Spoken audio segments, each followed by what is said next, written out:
Assalamualaikum warahmatullahi wabarakatuh. Bismillahirrahmanirrahim. Alhamdulillahirabbil alamin. Alhamdulillahilladzi sadaqana wa'dah wa awrathana al-ardha natabawwa'u minal jannati haitsu nasha fa ni'ma ajrul 'amilin. Asyhadu an la ilaha illallah wahdahu la syarika lah wa asyhadu anna Muhammadan 'abduhu wa rasuluh la nabiyya wa la rasula ba'dah amma ba'd. Qala Allah Ta'ala fi kitabihil karim wa huwa asdaqul qailin. A'udzu billahi minasyaitonir rajim. Bismillahirrahmanirrahim. Yarfa'illahu allazina amanu minkum wallazina utul ilma darajat. Allah Subhanahu wa taala meninggikan derajat orang-orang yang beriman di antaramu dan orang-orang yang berilmu beberapa derajat. Artinya seluruh orang beriman Allah akan tinggikan derajatnya. Semua orang beriman akan ditinggikan Allah derajatnya. Tapi setelah semua ditinggikan derajatnya itu, orang-orang berilmu ditambah lagi beberapa derajat. Beberapanya itu dengan jumlah yang tidak dibatasi. Maknanya setinggi dan sedalam ilmunya, setinggi itulah naik tingkatan. Akan tetapi seluruh orang beriman akan tinggi derajatnya nanti di akhirat. Allah tinggikan semua derajatnya, tinggi semua karena beriman mereka. Setelah semua orang beriman ditinggikan derajatnya, orang-orang berilmu dilihat ditinggikan lagi derajat mereka beberapa derajat, ya, beberapa derajat. Tingginya sesuai dengan keilmuannya. Maka itulah kenapa kita terus-menerus menuntut ilmu agar derajat kita semakin bertambah. Hari kemarin pengetahuan kita sampai di situ, hari ini akan bertambah. Kalau kita ikhlas karena Allah menuntut ilmu ini, bukan karena untuk kepentingan dunia, bukan juga supaya dikatakan orang lain menjadi orang alim, bukan, tetapi menuntut ilmu itu karena perintah Allah dan kita ikhlas karena Allah, maka Allah tambah lagi ini tingkat derajatnya itu, ya. Sedangkan derajat dari satu derajat ke derajat yang lain itu berapa jaraknya? 500 tahun perjalanan. Jadi ya, Masya Allah memang ilmu, dan ilmu ini adalah cahaya yang akan menerangi jalan orang sehingga orang tersebut selamat.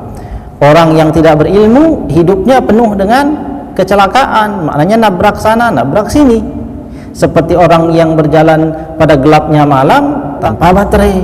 Maka pastilah ia ini akan nabrak sana dan nabrak sini, sebab di malam hari yang gelap, coba kita bayangkan ada orang lain kemudian pada malam hari tanpa ada cahaya bulan dan tidak ada lampunya, dia disuruh berjalan sejauh 10 km, sedangkan di kiri dan kanannya adalah jurang, kemudian di depan dan di belakangnya terdapat lubang-lubang. Setiap lubang yang ia injak itu akan menyebabkan ia terjerumus. Itulah ibarat kehidupan dunia. Ilmu ini menjadi cahaya supaya orang tersebut tidak menabrak itu. Setiap yang ia tabrak berarti pelanggaran, setiap pelanggaran ada balasannya. Jadi hidup itu mudah tapi rumit. Mudahnya ia akan berjalan sebagaimana adanya, tetapi rumitnya penuh dengan aturan. Aturan ini kalau kita nikmati menjadi kita bahagia dan hati kita penuh dengan rasa syukur, bahagia kita. Dan lampunya itulah ilmu. Tanpa ilmu mesti salah, ibu-ibu sekalian. Nah, ibu-ibu dengan umur yang panjang, kemudian punya tugas yang banyak di rumah, mulai dari tidur sampai tidur kembali. Ibu bangun dengan membuka mata, apa yang ibu ucapkan? Alhamdulillah. Itu ilmu. Coba orang yang tidak punya ilmu itu, maka dia bangun dengan ucapan yang bukan itu.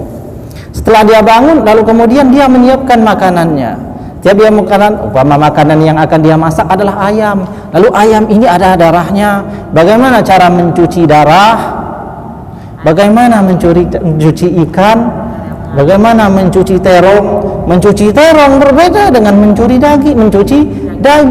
Mencuci daging yang hasil sembelihan, maka dia baru dikatakan suci apabila ia dialirkan airnya. Coba kalau ibu cuci itu, beberapa kali ibu cuci pada genangan baskom, itu tetap menjadi najis kapanpun, sebab darah itu najis. Sedangkan air itu jumlahnya sangat sedikit, ya, yang di dalam ukuran kitab Fathul Mu'in. Kalau air itu sampai pada ukuran yang 2 kulah, maka tidak mutanajis ketika dimasuki najis. andai tidak berubah warna, rasa dan baunya. Akan tetapi kalau air itu sedikit, cuma 1 baskom, lalu kita masukkan darah itu membuat kedudukan air itu menjadi najis, sehingga kita mencaci di najis. Ibu goreng nih suamiku tercinta diberi makan, makanya makan apa? Dosa nggak ibu? Dosa. Nanti dimakan menjadi daging, menjadi darah. Bagaimana anak kita menjadi anak soleh? Yang dimakan ini bersih berhukum najis. Ibu akan selamat dari itu kalau ibu punya ilmu. Maka ilmu itu adalah cahaya. Itu baru dalam perkara masakan. Belum lagi ibu nyuci baju. Sedang punya anak bayi. Anak bayi itu habis buang air kecil. Lalu buang air kecil itu cuci, masukkan ke mesin cuci. Seluruh pakaian di situ dimasukkan semuanya, direndam dengan air yang sedikit, putar. Lalu kemudian dibilas putar. Ibu kira itu sudah suci? Tidak suci itu. Sebab najis dipisahkan dulu daripada pakaian yang suci. Atau ketika dia sudah dicuci dengan sabun, dia harus disiram dulu, dialiri dulu airnya, baru kemudian ia menjadi suci. Itu baru perkara-perkara kecil. Bagaimana dengan yang lain? Perkara membaca Al-Quran, perkara fikih kita dalam sholat dan ibadah. Kalau itu semua salah, maka ditolak oleh Allah. Orang sudah capek-capek ngerjain, ternyata ketika dilihat catatannya kosong. Ya Allah, dulu sholatnya rajin sekali, kok nggak ada catatannya? Kamu sholat belum wudu. Nah, sedangkan syarat sahnya sholat wudu. Itu gambaran-gambaran ilmu. Maka ulama Allah tinggikan derajatnya, sebab ulama itu setelah ia menyelamatkan dirinya sendiri, ia menyelamatkan orang banyak daripada kesalahan yang kecil dan kesalahan yang besar. Maka wajarlah mereka, para ulama, para guru-guru kita itu Allah puji di dalam Al-Quran, yarfa'illahu allazina amanu minkum wallazina utul ilma darajat.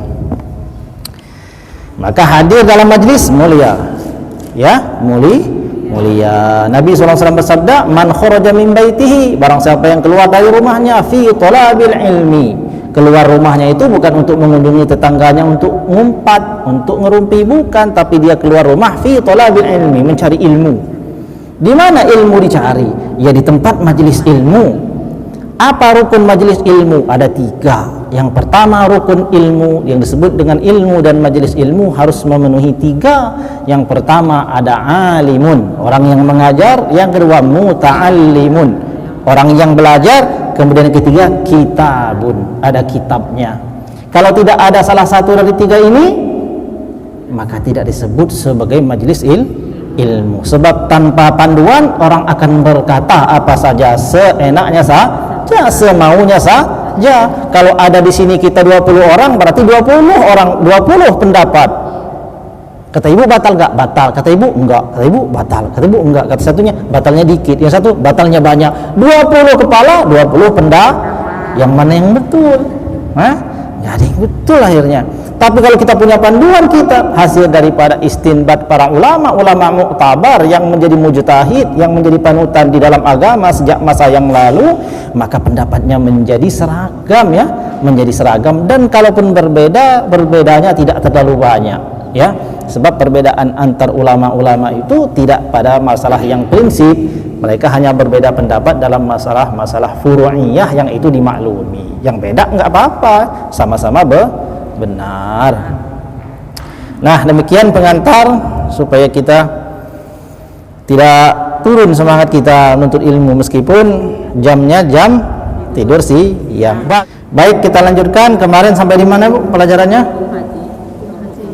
Haji. Sampai di mana bab hajinya? Bismillah.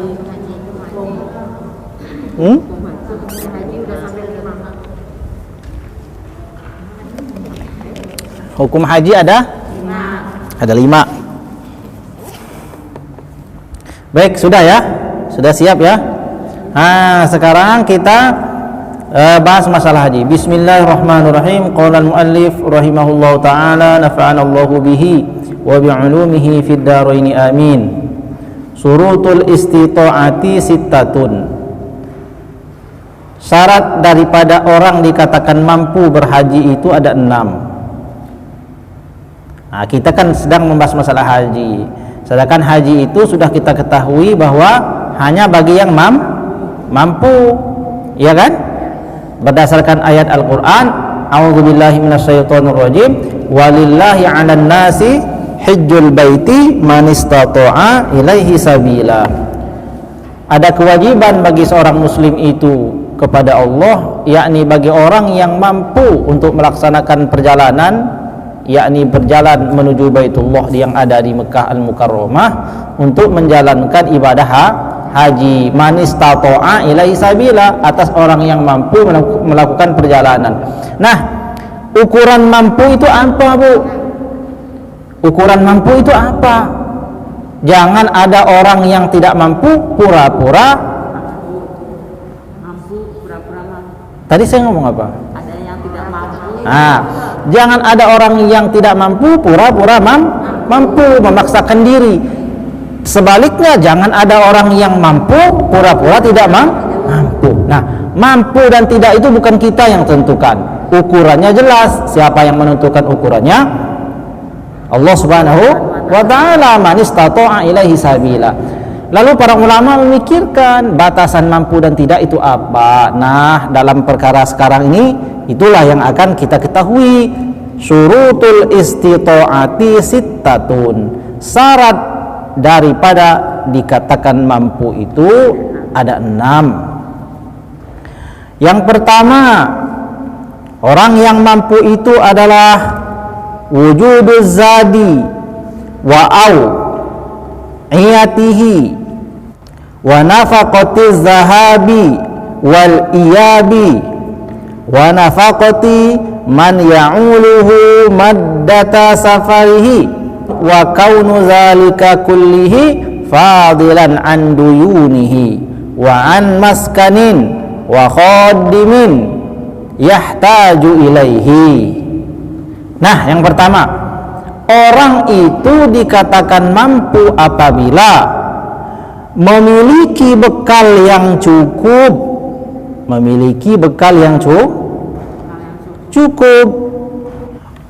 sebagai biaya pulang pergi.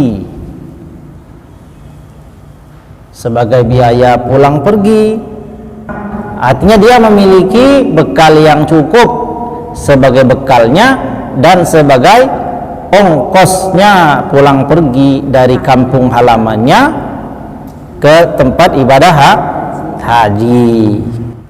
Kemudian wa nafaqati may ya'ulu maddata safarihi, juga ada bekal bagi orang yang ditinggalkan selama ia melaksanakan ibadah haji. Jadi ia berangkat haji, bekalnya nanti untuk dia haji, makanan, untuk beli minuman, untuk ongkosnya pulang pergi dari kampungnya sampai ke tempat haji, sampai pulang kembali.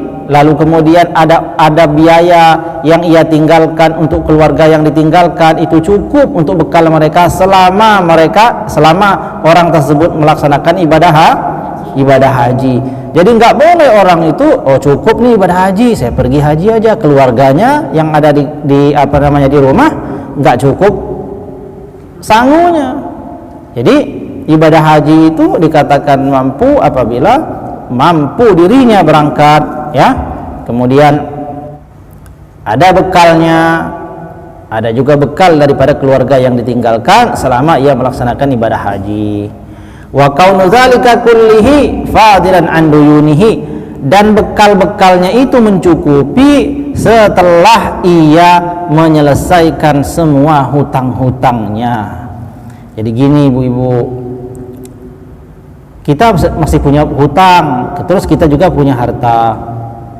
Setelah hutang-hutang kita itu kita lunasi semuanya, lalu ada sisanya. Sisa kita membayar hutang-hutang kita semua itu cukup sebagai ongkos kita berangkat haji, cukup sebagai ongkos kita pulang lagi, cukup sebagai sangu kita saat ada di Mekah dan Madinah, juga cukup sebagai bekal dari keluarga yang ditinggalkan. Adapun orang yang masih memiliki hutang yang banyak dan hutang itu belum terbayar, maka dia belum masuk kepada kategori istitoah, belum masuk kepada kategori orang yang mampu, sehingga bagi orang tersebut belum wajib melaksanakan ibadah haji. Wa an maskanin, ya, dia juga biaya cukup untuk rumah.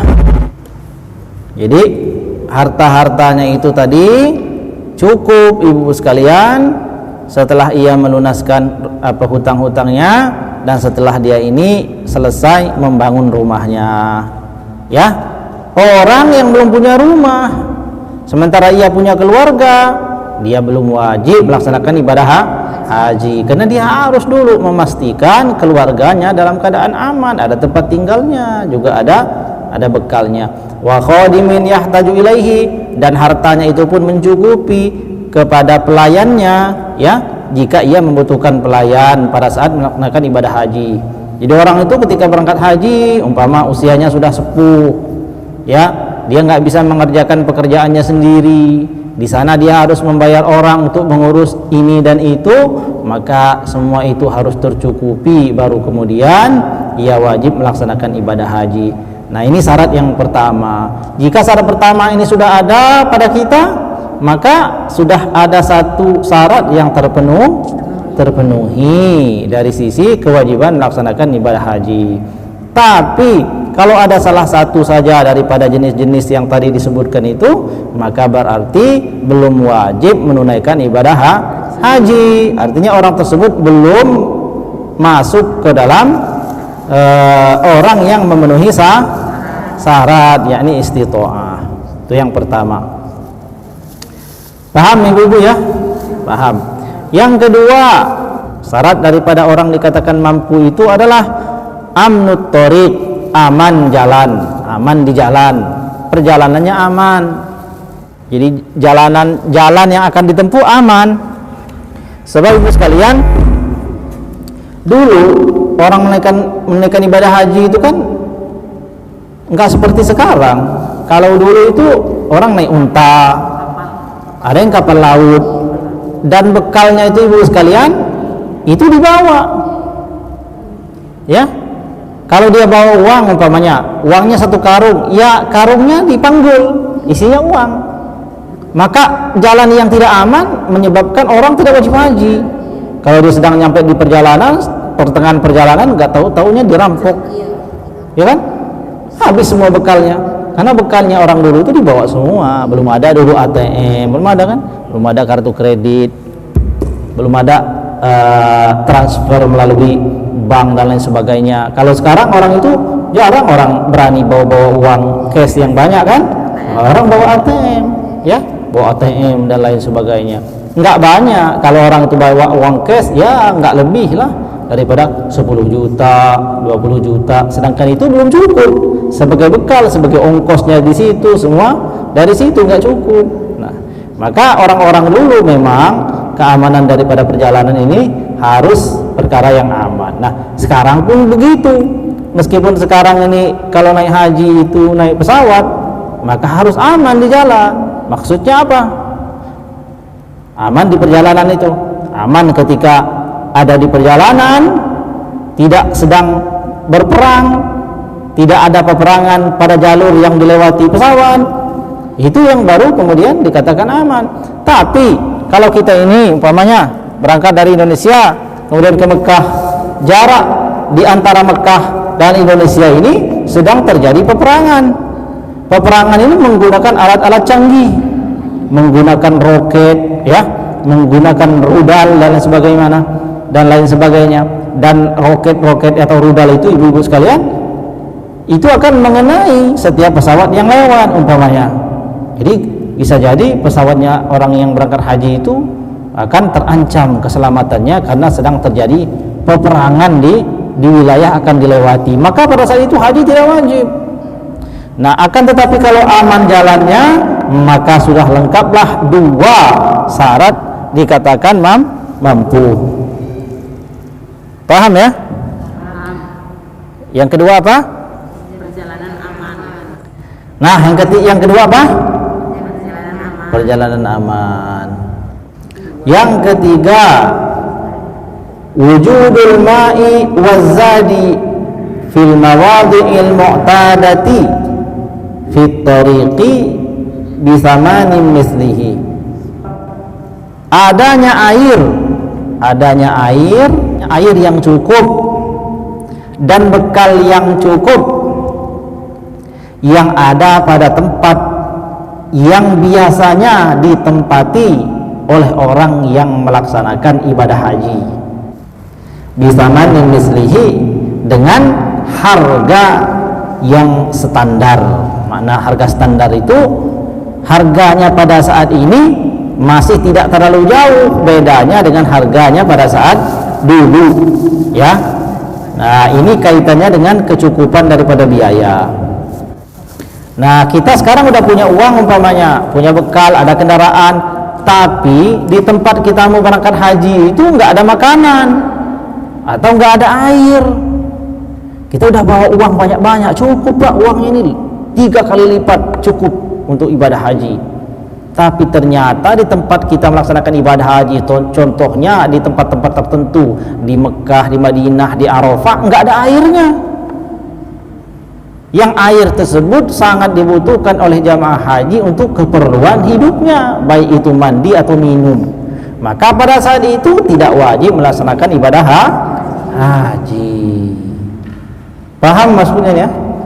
Kemudian harga-harga barang-barang di sana itu tidak naik terlalu tinggi. Maksudnya kalau ada orang tahun ini naik haji, terus dia cerita, Pak, harga makanan di sana berapa? Dia bilang harga sekian. Lalu kita hitung-hitung uang kita, ternyata cukup. Tapi ternyata kalau suatu saat kejadian bahwa harga barang-barang yang ada di sana itu melonjak sangat tinggi naiknya, sehingga uang kita yang tadinya cukup, kalau dibandingkan dengan harga tahun lalu kemudian harga tahun ini nggak cukup lagi, maka itu sudah menjadikan kewajiban haji tidak lagi wajib. Intinya bahwa haji ini harus memastikan keselamatan daripada jamaahnya, ketersediaan airnya, ketersediaan makanan, ya, kemudian minuman, keamanan dan lain sebagainya. Jadi yang ketiga apa tadi?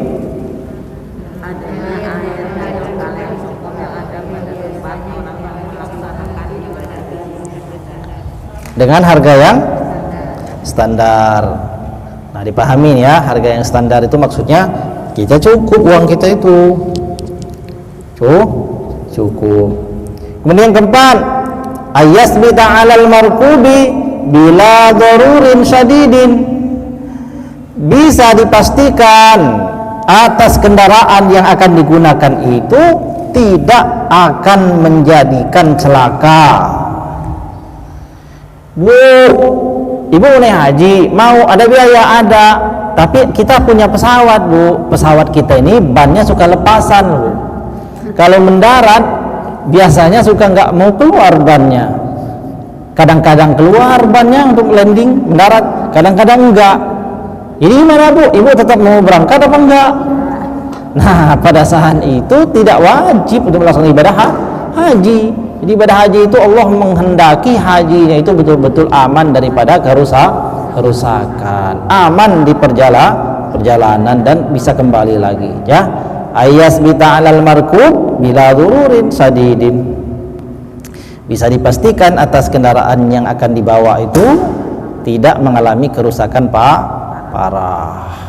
Kalau naik kapal laut itu kira-kira dia bisa nyampe, jangan sampai di tengah lautan nggak bisa mundur, nggak bisa maju. Nah, maka tidak boleh. Kemudian yang kelima, imkanus sayri bi ayyabqa minal waqti. Memungkinkan orang yang berangkat haji itu bisa sampai waktu dalam perjalanan yang akan ia tempuh itu mencukupi untuk ia melaksanakan ibadah haji. Ma yumkinu fihi sayru wal wusulu ilal masyair. Ya, harus waktunya cukup, memastikan dirinya orang yang berangkat haji itu bisa sampai ke tempat-tempat di mana dilaksanakannya ibadah haji.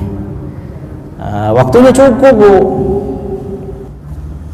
Besok sudah wukuf umpamanya, kita belum berangkat dari sini, sedangkan kita ini butuh waktu berapa jam, 10 jam umpamanya, atau paling tidak 9 jam dari Indonesia sampai ke Mekah. Ternyata kita masih di perjalanan, sudah dimulai wukuf, sudah habis waktu wukufnya. Artinya begitu kita nyampe di sana, kita tidak lagi bisa mengikuti wukuf. Sedangkan orang yang tidak wukuf ini tidak ada haji baginya, karena haji itu adalah perkara yang harus dilaksanakan oleh semua orang yang berangkat haji. Jadi kalau kita berangkat dari sini waktunya sudah mepet, ya enggak wajib meskipun pada saat itu sudah mampu, ya sudah mampu. Jadi waktunya dipastikan cukup, dia sampai ke tempat ibadah haji itu sehingga ia bisa melaksanakan dan mengunjungi tempat-tempat yang harus dikunjungi ketika melaksanakan ibadah haji. Kemudian yang keenam, yang terakhir, wujudu markubin yaliqu bihir rahilah, tersedianya kendaraan yang diperlukan dalam perjalanan. Nah, jadi kita udah mampu, uang sudah cukup, badan sehat, ya badan sehat itu termasuk istitoah juga qadir, ya mampu, ya mampunya itu secara jasmani dia kuat, mampu melaksanakan manasik. Secara finansial seperti tadi itu, bahwa dia memiliki nafkah untuk dirinya dan keluarganya, untuk biaya-biaya, semua biaya yang dibutuhkan oleh orang yang berangkat haji sudah terpenuhi semua, barulah dia dikatakan mampu. Kemudian yang keenam, yang terakhir, wujudu markubin, tersedianya kendaraan yaliqu bihir rahilah, yang berkaitan dengan perjalanannya atau hal-hal yang dibutuhkan di dalam perjalanannya. Nah, orang sudah mampu secara finansial, sudah punya uang, badannya sudah kuat, dia sudah mampu, sudah siap semuanya, ternyata nggak ada kendaraan, ya nggak ada kendaraan. Kalau dia melakukan perjalanan darat, mungkin orang akan berusaha berjalan kaki. Tapi bagaimana kalau umpamanya dia harus menyeberang laut? Dari sini ke Mekah itu nyeberang laut nggak? Udah pernah ya? Pesawat. Ya kalau pakai pesawat kan lewatin lewat udara. Tapi kalau melihat kapal, kalau lewat darat itu nyeberang laut nggak? Udah pernah ya? Oh, cerita orang. 3 bulan katanya. Lihat peta gitu ya. Nah, maka mau jalan kaki juga nggak bisa, sebab nggak bisa orang berenang mengarungi lautan. Harus ada minimal perahunya, harus ada kapal lautnya. Kalau nggak ada kapal laut juga nggak bisa orang berangkat. Nggak ada kendaraan, meskipun kita punya uang, semua sudah lengkap, ya nggak bisa berangkat haji, maka tidak wajib.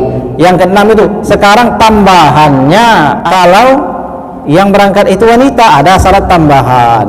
Wa yuzdadu syartun fi haqqil mar'ati, dan apabila orang yang akan berangkat haji itu adalah seorang perempuan, maka ada tambahan syarat.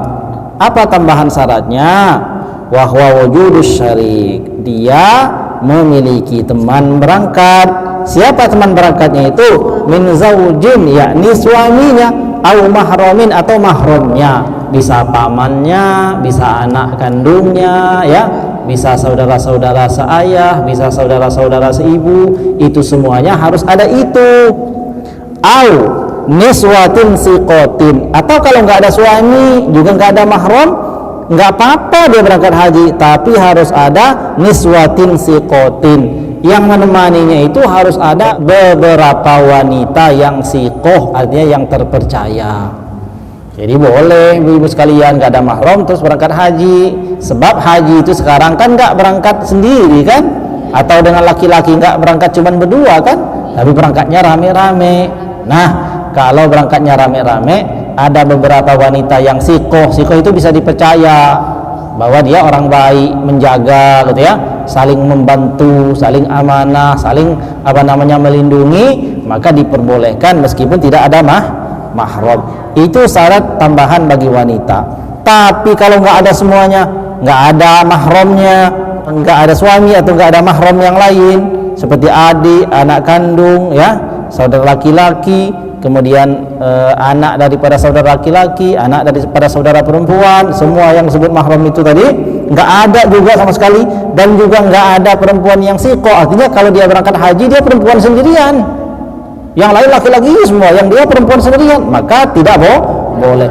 Tapi kalau ada temannya yang lain perempuan, maka boleh. Dan kenyataannya sekarang ini banyak yang tidak bersama mahramnya, tapi kan bersama pembimbingnya, dan pembimbing haji itu ada laki-lakinya, ada juga perempuan, dan tidak ada masalah. Wallahu a'lam bishawab. Itu dulu yang bisa saya sampaikan hari ini, mudah-mudahan ada manfaatnya.